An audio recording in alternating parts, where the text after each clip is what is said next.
campos vectoriales e hidrodinámica.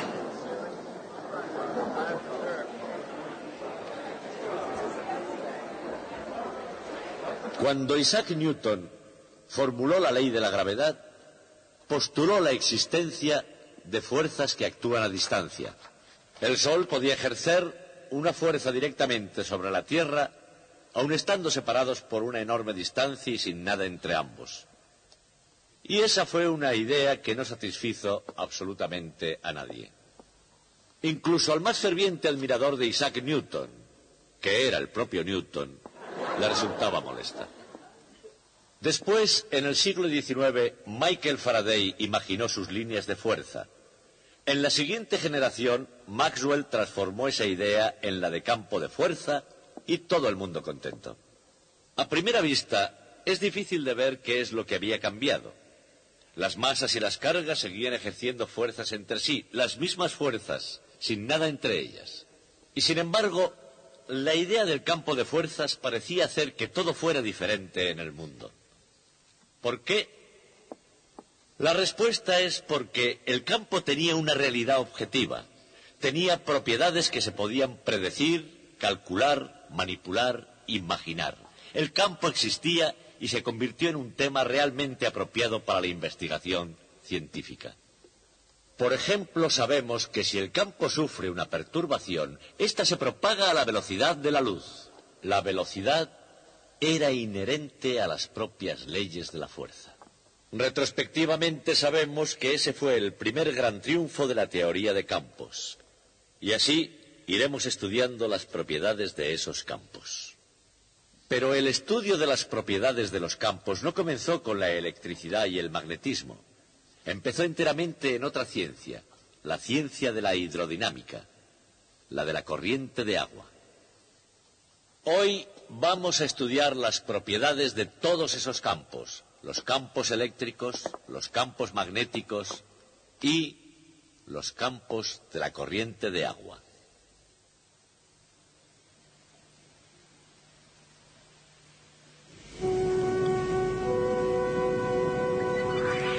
Campos eléctricos, campos magnéticos y campos de la corriente de agua. Desde la creación del universo, o en términos científicos, desde el Big Bang, la naturaleza y todo lo que hay en ella ha acompañado a la corriente. Por ahí fuera, los campos magnéticos fluyen por inexplorados océanos del espacio exterior. Los campos eléctricos ensamblan las moléculas y los átomos formando la materia que compone el universo. Y más cerca del puerto que nos es familiar, en esa cadena de islas planetarias conocida como Sistema Solar, el magnetismo y la electricidad también dejan sentir su presencia. Pero aquí abajo, en el tercer planeta, contando a partir del Sol, hay algunas diferencias y algunas relaciones entre ellos. Una de esas diferencias es que, según es de todos conocido, solamente aquí en el planeta Tierra hay agua líquida. La segunda diferencia, la vida tomó parte en el fondo del mar y los lazos entre toda vida y todo agua permanecen intactos. Durante el transcurso de la evolución, alguna vida cambió, pensó que había cosas mejores que hacer sobre la Tierra y se arrastró del mar a la Tierra. Pero a pesar de la forma o función, del destino o la dirección, todos los seres vivos mantienen ese vínculo con el agua de donde procedían.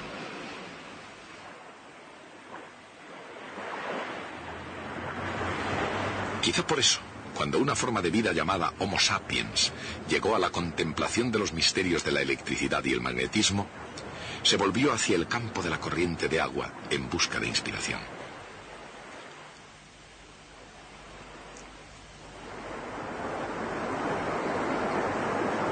Mientras que puede parecer más difícil hacer encajar los flujos eléctrico y magnético en el ritmo de una corriente de agua, los campos de los tres tienen mucho en común. E incluso en el campo de la corriente de agua puede haber mucho más de lo que se ve a primera vista.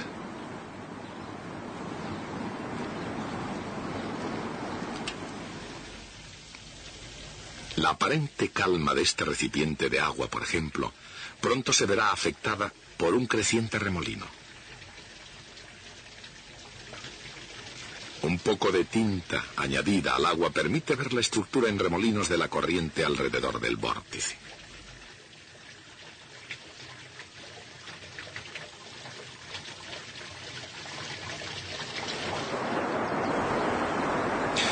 No es que incluso sin la tinta sea imposible obtener una prueba de que el agua está en movimiento. Pero son los efectos más que la propia corriente lo que uno ve de hecho.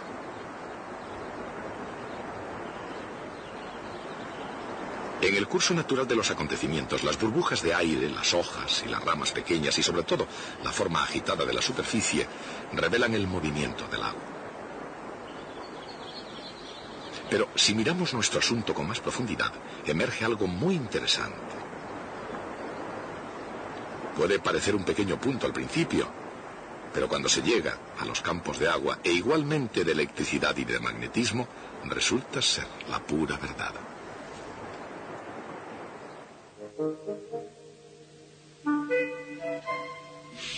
En el interior de cualquier masa de agua hay una determinada velocidad en cada punto del espacio y en cada instante de tiempo. Y como la velocidad es una magnitud vectorial, se concluye que la corriente de agua, sin importar hacia dónde fluya, puede ser representada por un conjunto de vectores formando una cierta configuración.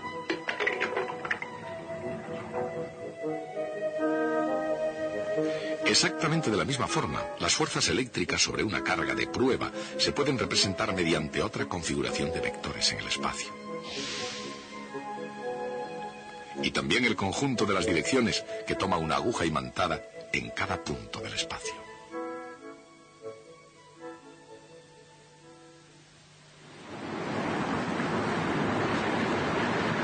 Por supuesto que en la vida real es imposible ver los campos eléctricos y magnéticos. Sin embargo, al observar sus efectos es posible estudiar sus formas y descubrir que, como en el caso del agua, los campos eléctricos y magnéticos son campos vectoriales.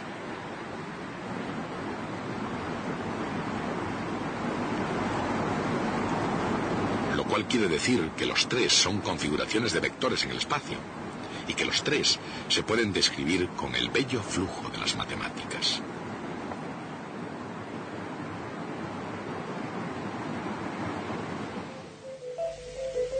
Todos los campos vectoriales obedecen a ecuaciones que describen sus formas.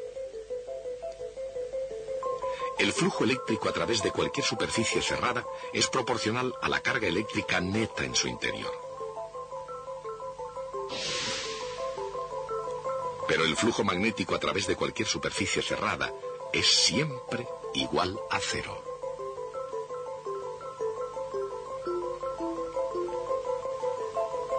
La integral de línea del campo eléctrico a lo largo de cualquier trayectoria cerrada es igual a cero. Pero la integral de línea del campo magnético a lo largo de cualquier trayectoria cerrada es proporcional a la corriente eléctrica que pasa por dicha trayectoria. Estas ecuaciones son la moderna expresión de las enigmáticas fuerzas de la electricidad y del magnetismo. Pero, ¿qué se puede decir sobre el campo creado por una corriente de agua?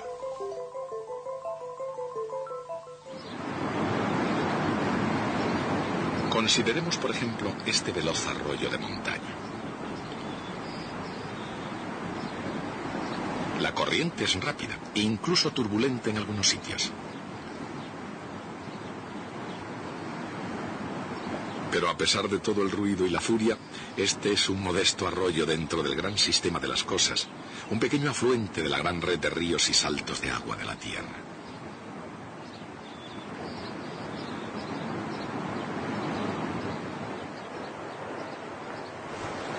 Su caudal palidecería si lo comparásemos con uno de los grandes ríos, como el Mississippi o el Amazonas, que pueden descargar más de 180.000 metros cúbicos por segundo.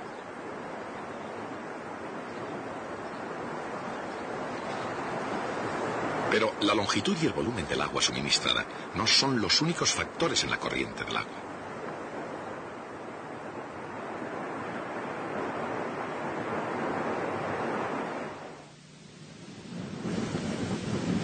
Incluso, aunque estas tuberías del río Colorado, por ejemplo, puedan llevar menos agua que el Amazonas, pueden transportar el agua mucho más deprisa. La diferencia entre esas dos ideas, la cantidad total de líquido respecto a la velocidad en un punto, se expresa mejor con el concepto de flujo. La palabra latina flujo significa fluir del agua, y en el lenguaje de las matemáticas funciona del modo siguiente. Flujo es la cantidad total de agua que pasa por un elemento de área en una cantidad de tiempo dada. En un tiempo t es toda el agua contenida en una caja de longitud vt, sección A, y volumen vta. De ese modo, el flujo o ritmo a que fluye es igual a la velocidad v por el área A. No obstante, si el elemento de área se inclina con respecto a la dirección de la corriente, pasa menos agua a través de él. Así pues, el flujo depende del ángulo entre el campo de corriente y el elemento de área. Si definimos un vector área perpendicular a su plano, el flujo se expresa convenientemente mediante el producto escalar. La misma idea se aplica también a otros campos.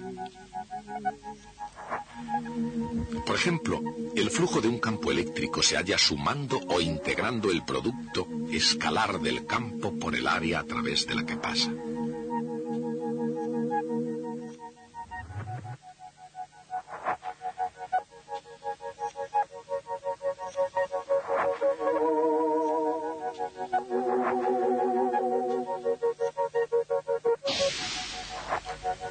Y del mismo modo se expresa también el flujo magnético. La idea es hallar el número total de líneas de fuerza a través de la superficie. De modo que, tanto si contamos el total de líneas de fuerza como la cantidad total de agua que fluye, la expresión matemática del flujo es la misma para todos los campos vectoriales. Pero cuando consideramos el flujo que sale de una superficie cerrada, no todos los campos se crean de igual manera. Imaginemos una superficie que encierre por completo un cierto volumen en el interior de una masa de agua. Independientemente del campo de la corriente, cualquiera que sea la cantidad de agua que sale, esa misma cantidad deberá entrar al mismo tiempo. Y ese es el único modo posible, de forma que en el interior el agua ni se cree ni se destruya. Así, en el agua, el flujo saliente de una superficie cerrada es siempre cero.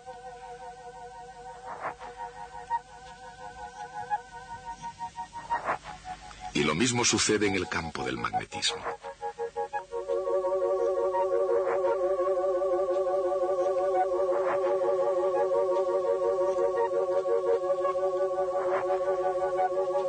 El flujo magnético neto que sale de cualquier superficie cerrada es siempre igual a cero.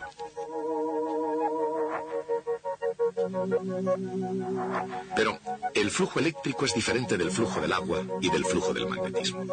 Puede haber un flujo eléctrico neto que sale de una superficie cerrada. Y según la ley de Gauss, es proporcional a la carga eléctrica neta en el interior.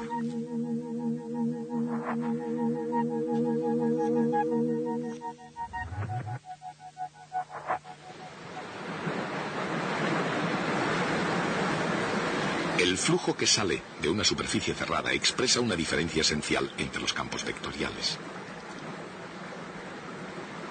El flujo del campo magnético y el del agua que sale de un volumen cerrado es siempre cero, porque ninguno de los dos puede irradiar hacia el exterior desde un punto en el espacio. Por otra parte, es eso precisamente lo que hace el flujo eléctrico: irradiar hacia afuera desde un punto en el espacio. Lo cual significa que en lugar de ser como el agua y el magnetismo, el flujo eléctrico es como el flujo de la luz del sol. El flujo total de la luz a través de una superficie cerrada es proporcional a la intensidad de la fuente luminosa en el interior. Y eso es así, tanto si la fuente de luz es una estrella en el cielo, como si es una bombilla de linterna, e igualmente cierto independientemente del tamaño de la superficie. De modo que el Sol crea un flujo de luz de forma muy parecida a como una carga eléctrica crea un flujo en el campo eléctrico. Pero, ¿y qué pasa con la corriente de agua y con el flujo magnético? Si esos campos no están engendrados por fuentes que puedan crear flujo hacia afuera de una superficie cerrada, ¿cómo puede crearse corriente alguna? Una respuesta es que el agua se puede poner en movimiento agitándola. Veamos, por ejemplo, una masa de fluido en movimiento circular. Su flujo, hecho visible mediante unas partículas de aluminio, comienza en las paredes y avanza hacia el interior. Con el tiempo, todo ese movimiento va formando como una estructura rígida, con el fluido en rotación, como si se hubiera congelado formando un cuerpo sólido. Esa es una manera de poner las cosas en movimiento. Pero hay otra. Cuando alguien quita el tapón, todo se pone en movimiento. Y más pronto o más tarde se desarrolla una nueva configuración que recibe el nombre de torbellino a flujo de vórtice.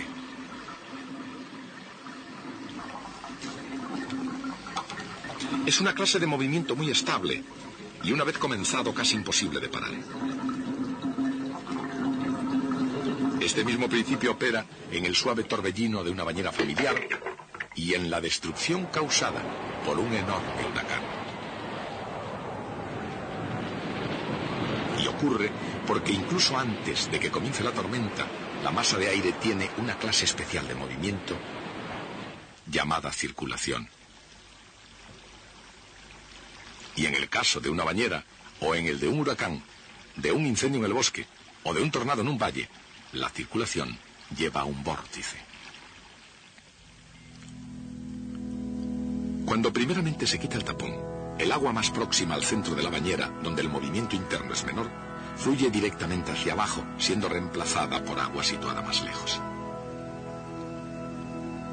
Pero ese agua circulando más rápidamente al moverse hacia adentro conserva el momento cinético.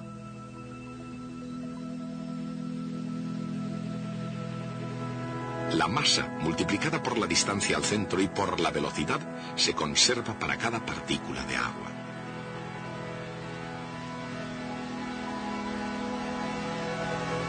Así que, a medida que se acerca al eje central del recipiente, cada partícula de agua gira cada vez más rápidamente, hasta que el agua irrumpe por el agujero en el centro del vórtice.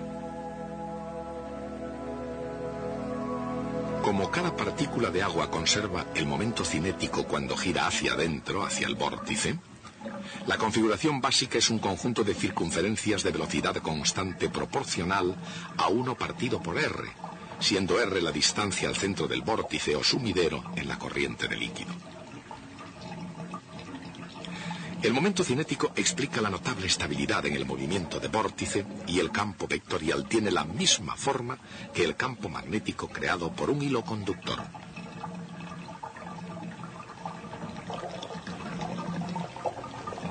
En el vórtice, por supuesto, los vectores representan la velocidad del fluido, mientras que en el magnetismo los vectores representan la intensidad del campo y no la velocidad de alguna cosa. Pero la forma y las matemáticas son las mismas, y juntas ilustran las fuerzas que Ørsted había encontrado dando vueltas alrededor de un hilo conductor. Aunque ese descubrimiento provocó una tormenta intelectual en la comunidad científica, nadie se dio cuenta, de hecho, de que tomó esa forma. Pero eso fue lo que hizo. Y la nueva ciencia del magnetismo giró alrededor precisamente de ese hecho. Y como el campo de un fluido en movimiento tiene la misma forma que el campo magnético, no debería sorprender a nadie que su descripción matemática tuviese también la misma forma. La integral de línea del campo de velocidades del agua se llama circulación. Como el agua se mueve aproximadamente en círculos con una velocidad inversamente proporcional a la distancia al centro, la circulación alrededor del centro de un vórtice no depende de la distancia del mismo. Es una constante proporcional a la intensidad del vórtice. De la misma manera, la integral de línea de un campo magnético es proporcional a la intensidad de corriente eléctrica que crea el campo. Matemáticamente hablando, el vórtice es el origen del movimiento del fluido, exactamente en el mismo sentido en que la corriente eléctrica es el origen de los campos magnéticos. Y así como una corriente eléctrica puede formar un lazo cerrado, un centro de vórtice forma un lazo que recibe el nombre de anillo del vórtice. El campo de uno de esos anillos es el mismo que el campo magnético creado por una espira o lazo de corriente. Los anillos de vórtice, como todos los vórtices, son estructuras asombrosamente estables. Cualquier campo vectorial, tanto eléctrico, magnético o de la corriente de agua, se puede describir con solo dos magnitudes: su integral de línea y su flujo. Así, para cualquier tipo de campo vectorial, se pueden hacer las mismas preguntas. La primera, si puede tener circulación, y la segunda, si puede fluir radialmente hacia o desde un punto. Para los campos magnéticos y eléctricos que son constantes en el tiempo, las respuestas son sencillas. Los campos magnéticos tienen circulación, pero nunca convergen a un punto. Por otra parte, los campos eléctricos irradian desde una carga puntual, pero nunca tienen circulación. Esas son las naturalezas fundamentales de los campos estacionarios eléctricos y magnéticos. Sea de una manera o de otra, es relativamente fácil observar en muchos paisajes la circulación y el fluir del agua. Sin embargo, el fluir de los campos eléctrico y magnético es totalmente otra cosa. Aunque sean igualmente reales, son más difíciles de captar. No obstante, en términos físicos, los campos eléctrico y magnético existen en el espacio lejos de las cargas o corrientes que los crean.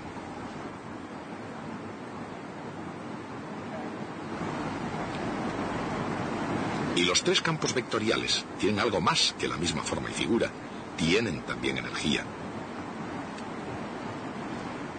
Por ejemplo, en un campo eléctrico como el de un condensador, la energía puede provenir de una batería que haga el trabajo de mover cargas contra la fuerza de sus mutuas atracciones y repulsiones.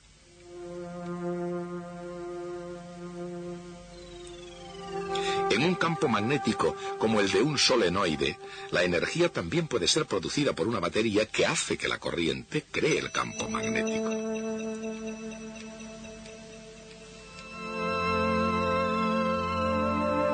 En el campo, en el caso de un fluido, el trabajo se realiza al poner el fluido en movimiento, y en ese movimiento del fluido es donde reside la energía. La energía es de naturaleza cinética. Un medio de mv al cuadrado para cada partícula de materia que se mueve. Como el fluido es continuo, es mejor expresar su energía por unidad de volumen, como un medio de la masa por unidad de volumen, o densidad, multiplicado por la velocidad al cuadrado. Pero en todo caso, la energía reside en cada punto del espacio proporcional al cuadrado de la velocidad de ese punto. Y por esa misma razón, la densidad de energía en un campo eléctrico es proporcional a E al cuadrado en cada punto. En un campo magnético es proporcional a B al cuadrado en cada punto. Tanto si es magnético como eléctrico o un líquido en movimiento, la energía por unidad de volumen almacenado en cada uno de esos campos vectoriales es proporcional al cuadrado del campo en cada punto del espacio.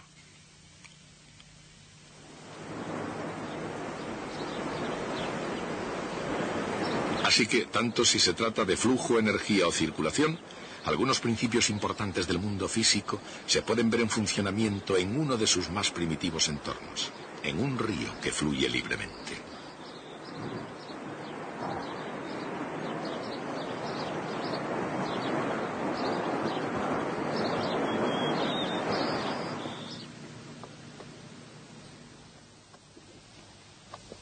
Piense lo que piensan, que hay demasiadas velitas para que sea mi cumpleaños.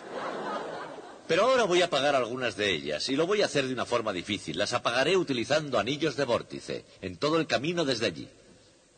Esas olorosas sustancias que yo he puesto dentro de esta lata producen humo, como pueden ver, y harán que los anillos de vórtice se conviertan en anillos de humo. que tienen estructuras muy estables y durarán lo suficiente como para llegar hasta allí y apagar las velas cuando yo dé un ligero golpe en esta membrana. ¿De acuerdo? ¿Cuántos de ustedes piensan que puedo apagar las velas de este modo? Muy bien, pueden irse. Los demás que se queden a observar lo que hago. Atentos, observen.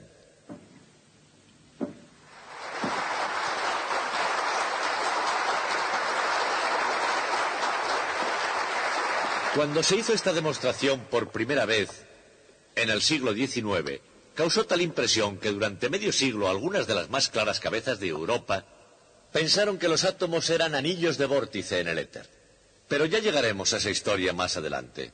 Ahora lo mejor que pueden hacer es irse a tomar un poco de aire fresco.